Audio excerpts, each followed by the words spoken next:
बेटा what we are discussing. Hello. हाँ, कुछ बोल रहे थे? अरे कुछ बोलना है तो बोलो, टेंशन क्यों ले रहे हो? आयती समझ रहा है क्या पढ़ रहे हैं? आयती जगवानी? Yes, sir. पक्का? Yes, sir. पक्का? करूँ विश्वास? हाँ आयती, Yes, sir. टेस्ट ले लूँ आपकी? हाँ आयती, सब आपकी टेस्ट लेता हूँ। आज आना तो क्लास के बाद 6:30 बजे मिलने। हाँ आयती, आ रहे हो? Circle. चलो आप कल आओ, मिल के जाओ, बुक्स भी लेके जाना अपनी। Yes, sir. चलो चलो तो चलो यहाँ पे बेटा we are discussing what features of business environment. बेटा अब बेटा बिजनेस एनवायरनमेंट के जितने फोर्सेस, वो कौन से फोर्सेस? सारे के सारे external forces. This forces can be specific and general. बेटा स्पेसिफिक मतलब क्या? सिर्फ मेरे धंधे को अफेक्ट किया तो स्पेसिफिक, सबको एक साथ अफेक्ट किया जनरल। फिर से एक बार बच्चा, मेरे बिजनेस को अफेक्ट किया स्पेसिफिक, सबको अफेक्ट किया जनरल। नेक्स्ट बेटा यहाँ पे बिजनेस एनवायरनमेंट में सब कुछ क्या है? इंटीग्रेटेड है। ठीक है बड़ा, बिजनेस एनवायरनमेंट सब कुछ क्या है? इंटीग्रेटेड। अब बड़ा इंटीग्रेटेड का मतलब होता है इंटरकनेक्टेड। इंटीग्रेटेड मतलब क्या होता है? इंटरकनेक्टेड। अब बेटा मैं बोल रहा हूं बिजनेस का पॉलिटिकल एनवायरनमेंट चेंज हुआ। बेटा मैं बोल रहा हूं बिजनेस का क्या चेंज हुआ? Political environment. अब बेटा अगर पॉलिटिकल एनवायरनमेंट चेंज हुआ है तो क्या ये लीगल एनवायरनमेंट चेंज करेगा क्या? हाँ करेगा। अगर आम आदमी पार्टी हुई है तो टैक्सेस में भी चेंज आएगा, कुछ ना कुछ लॉ में भी चेंज आएगा। अगर लॉ में चेंज आया तो शायद सोशल फैक्टर भी अफेक्ट हो जाए। ठीक है, अगर सोशल फैक्टर अफेक्ट हुआ अल्टीमेटली मेरा इकोनॉमिक फैक्टर भी अफेक्ट होगा। ठीक है, अब मैं क्या बोल रहा हूं? पॉलिटिकल एनवायरनमेंट चेंज हुआ मतलब क्या? बीजेपी से क्या आ गई? या तो कांग्रेस की सरकार आ गई या तो आम आदमी पार्टी आ गया। अगर आम आदमी ने क्या किया? लीगल एनवायरनमेंट पूरा का पूरा चेंज कर दिया, टैक्सेस चेंज कर दिया, लेबर्स लॉ चेंज कर दिया, एक्सेट्रा एक्सेट्रा कर दिया। अब बेटा आम आदमी पार्टी ने बोला कि मैं ज्यादा से ज्यादा एम्प्लॉयमेंट क्रिएट करूंगा। ठीक है, तो अब तक बिजनेस को प्रॉफिट कम हो रहा था, अब बिजनेस को माइट प्रॉफिट ज्यादा हो, बिकॉज एम्प्लॉयमेंट कंडीशन बढ़ गई कंट्री में, राइट? तो अल्टीमेटली जितना भी बिजनेस एनवायरनमेंट है, बोलने का मतलब क्या है? ये पूरा का पूरा बिजनेस एनवायरनमेंट इंटीग्रेटेड है। What is integrated? बड़ा इंटीग्रेट का मतलब होता है इंटर कनेक्टेड, सब लोग एक दूसरे से कनेक्टेड है। ठीक है, political is connected to legal, legal is connected to economical, right? बड़े सारे के सारे environment this are the inter relation, मतलब क्या? Inter related to each other, right? समझा बच्चा लोग? समझा क्या इंटर रिलेशन? गई समझा क्या? यहाँ पे मैंने पुराने स्टूडेंट्स को इंटीग्रेटेड लिखवा के भी दिया था। गई समझा क्या बच्चा लोग? समझा क्या? नेक्स्ट बच्चा लोग, यस सर। अनसर्टनिटी। ठीक है, गाइस लाइफ में दो चीजें होती है, एक होती है सर्टन और एक होती है अनसर्टन। सर्टन मतलब क्या? होके रहेगा, रोज 4 बजे मेरी क्लास होती है, इको पढ़ाऊं, बीएसटी पढ़ाऊं। ठीक है, दिस इज व्हाट? सर्टन। आज एकदम से क्लास नहीं लिया, डिसाइडेड था क्या? नहीं, अनसर्टन। तो जो बिजनेस एनवायरनमेंट वो कैसा है? अनसर्टन है। आपको बता के चेंज होगा क्या? अबे रातों रात देवेंद्र फडणवीस थे हमारे महाराष्ट्र में, रातों रात कौन आ गया? उद्धव ठाकरे आ गया। पता चला था क्या? नहीं। रातों रात बीजेपी की सरकार से महाराष्ट्र में किसकी सरकार आ गई? शिवसेना की सरकार, उद्धव ठाकरे की सरकार। तो guys this business environment is uncertain which is not decided, कभी भी चेंज हो सकता है। अब लीगल एनवायरनमेंट हमको बता के चेंज हुआ था क्या? आज रात मध्य रात्रि 12 बजे से 500 और 1000 के नोट नहीं चलेंगे। हम लोगों ने कुछ किया क्या? नहीं किया। धंधे को अफेक्ट किया था? किया था। क्या चेंज हुआ? Political and legal environment change हुआ। अनसर्टन हमको बता के हुआ क्या? नहीं। गाइस ये सर्टन नहीं था, किसी ने लाइफ में एक्सपेक्ट ही नहीं किया होगा कि इंडिया जैसी कंट्री में लॉकडाउन होगा। एक ऐसी कंट्री जो सारा दिन सड़कों पे रहती है, मुंबई जो सोता नहीं है, वहां भी लॉकडाउन था। किसी को पता था क्या? मोदी एक रात को आया, जब जब 8 बजे आता है तब तक अच्छी न्यूज देता है। ठीक है, एक रात को फिर से वो 8 बजे आया और पूरे इंडिया में लॉकडाउन लगा दिया। ठीक है, this is uncertain. Business prepare था क्या इसके लिए? कोई बिजनेस प्रिपेयर नहीं था अपार्ट फ्रॉम जूम, सिर्फ जूम प्रिपेयर था इसके लिए।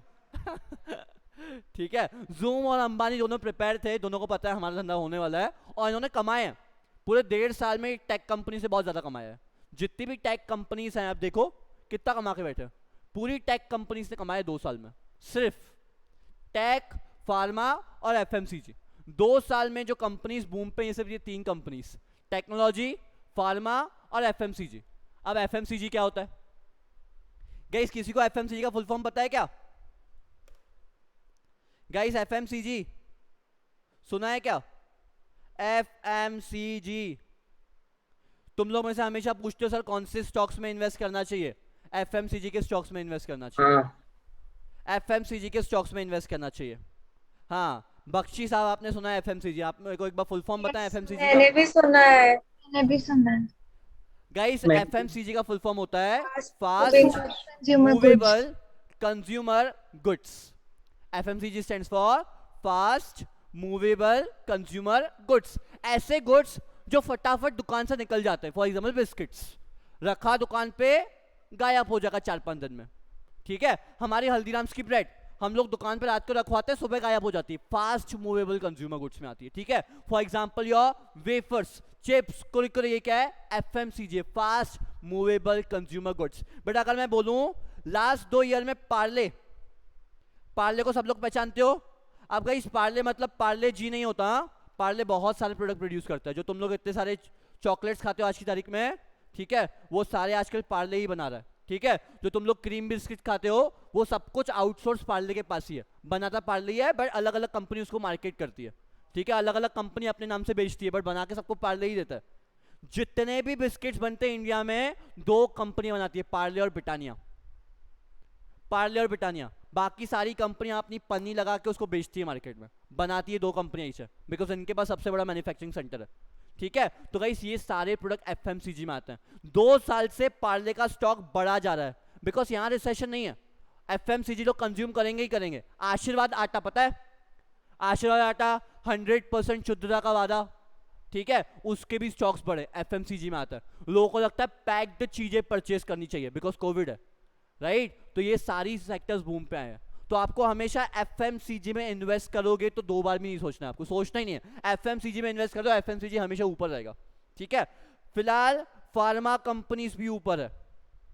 ठीक है, फार्मा कंपनीज, फार्मेसी वगैरह, ठीक है, जो कंपनियां मेडिसिन बनाती है, फार्मा कंपनीज, टेक कंपनीज, ये सारी कंपनियां ऊपर है।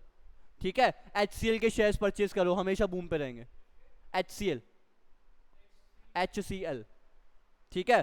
तो गाइस अगर आपको इन्वेस्ट करना हो, कभी स्टॉक मार्केट में उतरना हो, तो go with FMCG company. Search करना है इंडिया में कितनी कंपनी जो एफएमसीजी में डील करती है। गाइस लास्ट टाइम रिपीट कर रहा हूं, एफएमसीजी का full form is fast movable consumer goods. ऐसे गुड्स बेटा जो दुकान पे रखते ही बिक जाते हैं।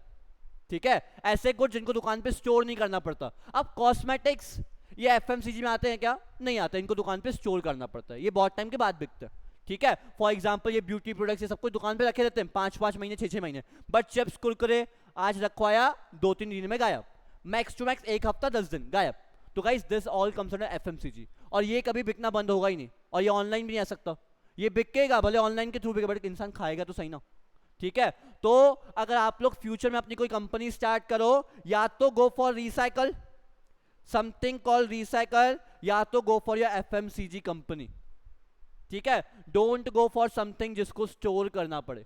और बेटा जितना आप लोग स्टोर करने वाली चीजें बनाओगे अपने बिजनेस में, तो आपका वर्किंग कैपिटल एम्पर होता है। अब वर्किंग कैपिटल क्या होता है? मैंने फॉर एग्जांपल मेरी कपड़ा मैन्युफैक्चरिंग कंपनी है, ठीक है, मेरी कंपनी है जहां पे मैं कपड़े बनाता हूं। ठीक है, अब कपड़े जल्दी बिकते हैं क्या दुकान से? अब जितना टाइम उसकी दुकान पे कपड़े रखे रहेंगे तब तक वो मेरे को पैसे नहीं देगा। बड़ा जूतों में कपड़ों में यही होता है, 3-3 महीने की उधारी। जितने धंधे वाले लोग हैं, आई नो जय भट्टा के कुछ लोग यहाँ जो मीटिंग में भी हैं, जिनका कपड़े और जूतों का धंधा है, 3 या 6 महीने की उधारी है इनकी। माल दे के जाओ, 3 महीने के बाद पैसा लेके जाना, बिकेगा तो पैसा देंगे।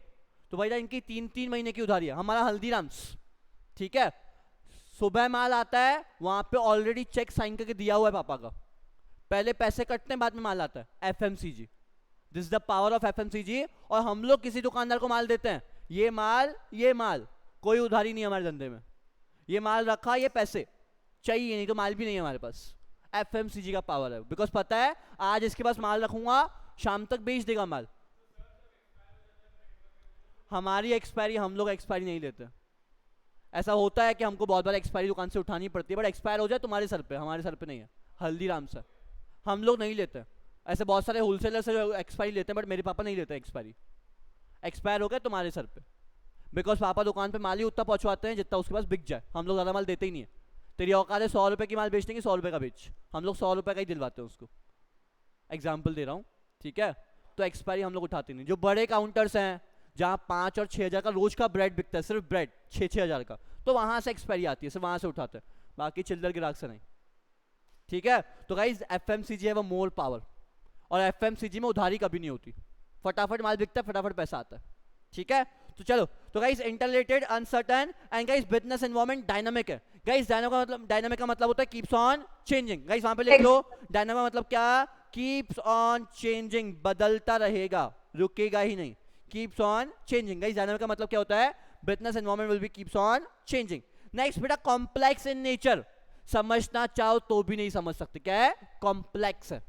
बिजनेस एनवायरनमेंट कैसा है नमान, कॉम्प्लेक्स। इजी है क्या, नहीं, it is complex in the nature. आज पॉलिटिकल चेंज हुआ है, समझ लो कि कल इकोनॉमिकल चेंज हो जाएगा, ठीक है। इकोनॉमिकल समझ दिया, कल लीगल चेंज हो जाएगा। It is a complex in nature and dynamic in the nature. Guys ये दोनों कनेक्टेड है, ये दोनों फीचर्स कनेक्टेड है। ये क्या है बेटा, ये क्या है, डायनामिक है, ठीक है। डायनामिक के साथ साथ क्या है, कॉम्प्लेक्स भी है। डायनामिक मतलब क्या, कीप्स ऑन चेंजिंग। कोशिश डायनामिक मतलब क्या, कीप्स ऑन चेंजिंग। उसके बाद कॉम्प्लेक्स मतलब क्या, not easy to understand. Complex मतलब क्या, not easy to understand. Next, relativity, ठीक है। अब बेटा इसका रिलेशन बहुत बड़ा है, एक बार पढ़ लेते हैं रिलेटिविटी क्या है। Business environment differs from country to country and region to region, ठीक है। बेटा business environment relative, but relative मतलब क्या, it is changes as per time and place. बेटा अपन ने पढ़ा था यूटिलिटी के बारे में 11th में, रिलेटिव कॉन्सेप्ट। रिलेटिव मतलब क्या, changes from time to time and place to place. अब यूएस में बिजनेस एनवायरनमेंट कुछ डिफरेंट है, इंडिया में डिफरेंट है, changes from time to time and place to place. बेटा 4 साल पहले बिजनेस एनवायरनमेंट कुछ और था, और आज 4 साल बाद बिजनेस एनवायरनमेंट कुछ और है। यूएस में बिजनेस एनवायरनमेंट कुछ और होगा, और इंडिया में बिजनेस एनवायरनमेंट कुछ और होगा। तो बेटा रिलेटिव मतलब क्या, चेंजेस फ्रॉम, बेटा सिर्फ 2 चीजें, time to time and place to place. Changes from time to time and place to place. बच्चे लोग समझा क्या, बच्चे लोग सबको समझा क्या? इजी है चैप्टर। अरे मस्त चैप्टर है, पढ़ा रहा हूँ इसलिए इजी लग रहा है, नहीं तो भ्रष्ट हो जाती है आपकी जिंदगी। समझा क्या, क्लियर हुआ सर चलो। तो guys done for the day, इतना याद रखो, बहुत ही अच्छा चैप्टर है। एंड गाइस ये अपन को खत्म करना है चैप्टर, ये वीक में। हाँ आज कल परसों। सर इतना फास्ट क्यों पढ़ा रहे, लेकिन बेटा ये फास्ट कहाँ है, मैं बेटा बहुत नॉर्मल